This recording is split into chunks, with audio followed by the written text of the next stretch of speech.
Nah, contohnya lagi di sini logat yang paling menonjol dan mudah diamati ialah lafal Bogor, Bandung, Bali, Banyumas. Orang Wetan biasanya bilang begitu, padahal tulisannya Banyumas, tapi diucapkannya Banyumas.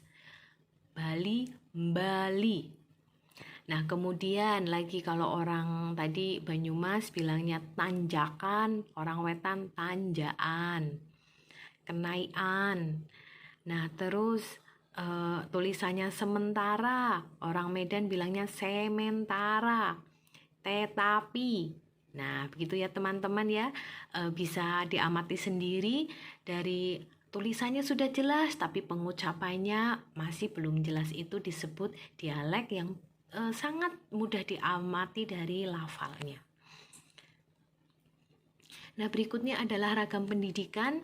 Ragam bahasa menurut pendidikan formal menunjukkan perbedaan yang jelas antara pemakai bahasa yang berpendidikan formal dan yang tidak berpendidikan.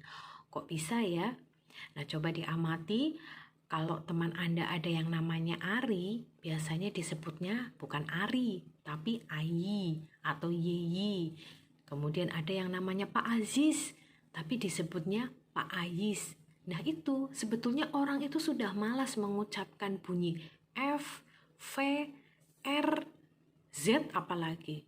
Namanya Zaki, jadinya Aki. Nah, di sini bukan hanya orang yang malas, tapi ternyata yang berpendidikan non formal ini sangat mempengaruhi. Contohnya lagi ya, misalnya yang berpendidikan formal dan yang kurang berpendidikan mengucapkan fakultas, fakultas, film, film, bilang teks, tek. Bisa dilihat sendiri ya. Nah, perbedaan itu juga tempat pada tata bahasa. Contohnya kalimat ini hari kita mesti selesaikan persoalan itu. Nah, kalimat yang terpelihara bukan seperti itu strukturnya, melainkan diubah menjadi hari ini kita mesti menyelesaikan persoalan itu. Misalnya ada lagi kalimat, nama kamu siapa? Nah, pengaruh dari pendidikan yang tinggi sama yang rendah, mungkin ucapannya menjadi, kamu punya nama siapa? Begitu. Paham ya? Dan banyak lagi contohnya. Setelah itu ragam sikap pemakai bahasa.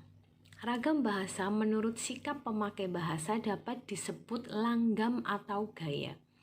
Pemilihannya bergantung kepada sikap pemakai bahasa terhadap lawan bicara itu sendiri.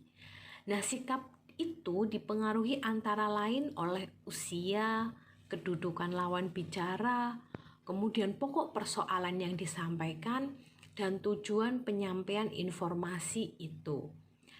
Nah, penggunaan ragam ini sering berhadapan dengan pemilihan bentuk bahasa atau pemilihan diksi tertentu yang menggambarkan sikap yang kaku, resmi, beradab, dingin atau akrab atau santai gitu.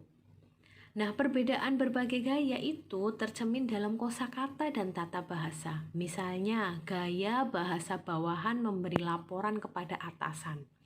Kemudian gaya memarahi orang, menulis surat kepada kekasih, bicara laki-laki pada pacarnya, kemudian bicara dengan teman akrab dan berbicara dengan teman yang baru ketemu, membujuk anak kecil, memerintah anak kecil, meminta tolong orang tua. Nah, itu bisa dibedakan yang disebut ragam sikap pemakai bahasa. Paham ya? Contohnya tadi yang ragam sikap pemakai bahasa itu kalau secara nyata misalnya kita membujuk anak kecil untuk belajar atau untuk makan. Makan ya dedek sayang, makan gitu.